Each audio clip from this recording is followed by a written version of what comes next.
CPMI yang berminat untuk bekerja di Korea Selatan bisa melalui sistem IPS, Employment Permit System.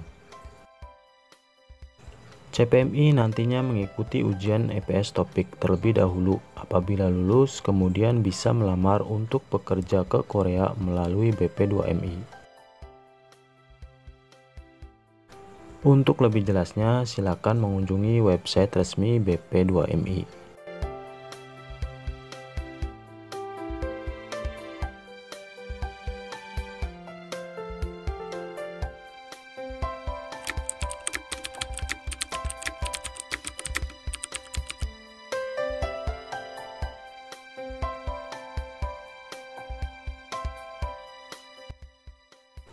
Syarat untuk bisa bekerja di Korea adalah lulus ujian EPS Topik, ujian bahasa Korea, dan skill yang diselenggarakan oleh HRD Korea bersama dengan BP2MI.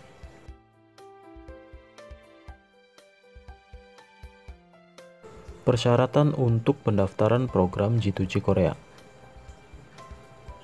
Usia 18 hingga 39 tahun. Pendidikan minimal SMP atau sederajat. Tidak buta warna. Tidak cacat jari atau amputasi. Tidak sedang dicekal bepergian ke luar negeri. Belum pernah dihukum penjara. Tidak memiliki catatan deportasi atau keberangkatan dari pemerintah Korea. Tidak memiliki riwayat penyakit TBC, hepatitis, sifilis. Memiliki alamat email pribadi yang masih aktif. Memiliki nomor rekening tabungan atas nama pribadi yang masih aktif. Tidak pernah bekerja di Korea lebih dari 5 tahun atau ilegal.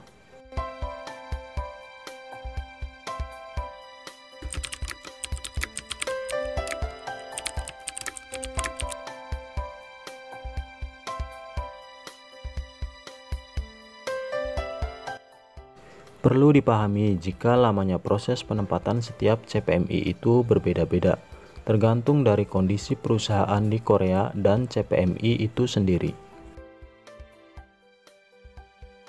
Terkadang juga faktor lain seperti kondisi global juga bisa mempengaruhi proses penempatan.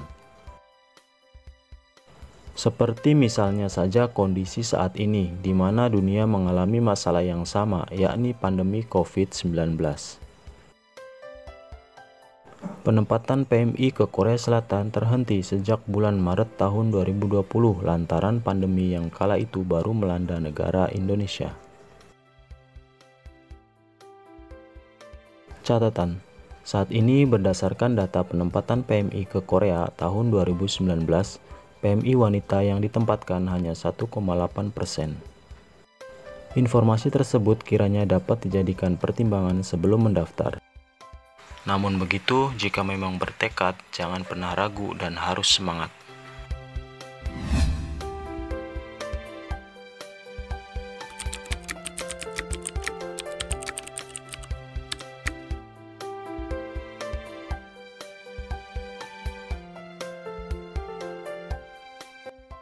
Sending data adalah pendaftaran CPMI oleh BP2MI ke dalam daftar pencari kerja yang nanti akan dilihat oleh perusahaan-perusahaan calon pengguna di Korea.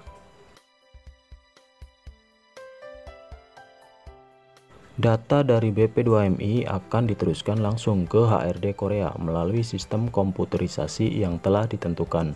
Jadi data CPMI tidak akan melalui EPS Center, tapi langsung ke HRD Korea Pusat.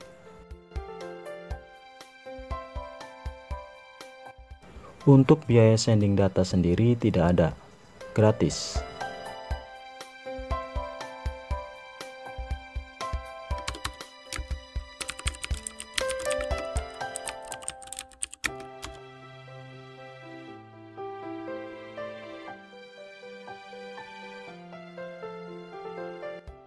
Tidak, belum tentu. Kelulusan tidak menjamin pasti akan bekerja di Korea. Kelulusan ujian EPS Topik hanya sebagai salah satu syarat untuk bisa sending data atau melamar kerja.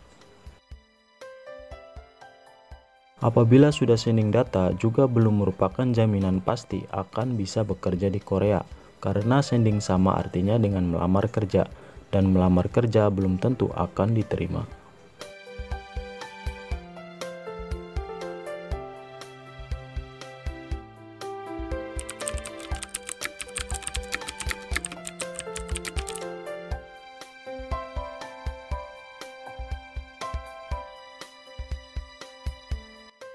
Sending data yang belum disetujui berarti masih dalam proses verifikasi atau menunggu verifikasi. Jadi CPMI harus menunggu sampai muncul persetujuan di kolom kemajuan imigrasi. Apabila tidak memenuhi syarat, maka sending data bisa ditolak oleh HRD Korea.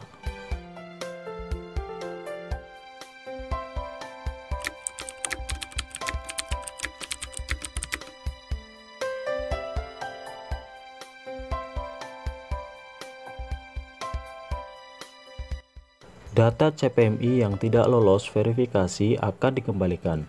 Perbedaan seperti nama atau tanggal lahir pada identitas dengan dokumen lainnya misalnya, bisa menyebabkan data CPMI dikembalikan.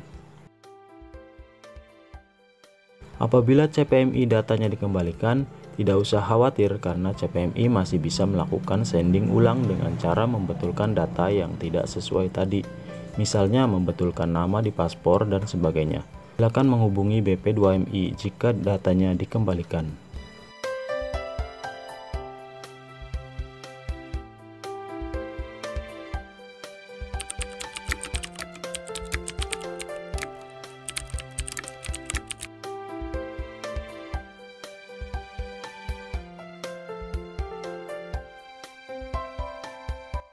Kontrak kerja atau SLC akan turun jika ada perusahaan calon pengguna di Korea yang memilih.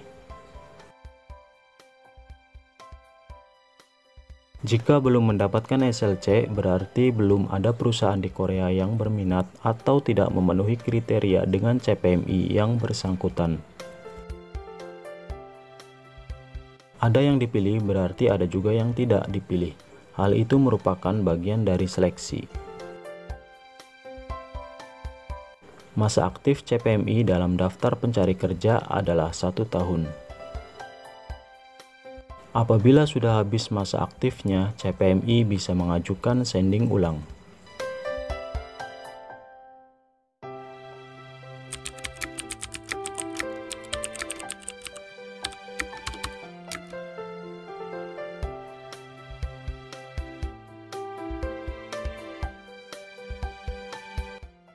Apabila sudah mendapatkan SLC, tinggal menunggu pemanggilan preliminary training oleh BP2MI.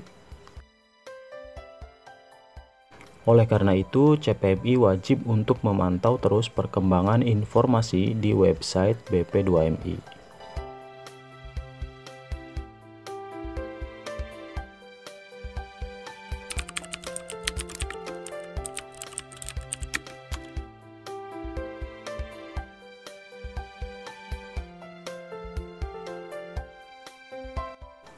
Dilihat dulu, tergantung dari pihak mana pembatalan kontrak kerja tersebut. Apabila pembatalan dari pihak perusahaan, CPMI masih berada dalam daftar pencari kerja dan masih sangat memungkinkan dilihat oleh perusahaan lain. Namun, apabila pembatalan dari pihak Indonesia, kemauan CPMI tidak datang preliminary training, atau persyaratan yang tidak lengkap, maka CPMI akan di blacklist dari daftar pencari kerja selama 1 tahun sejak pembatalan kontrak kerja.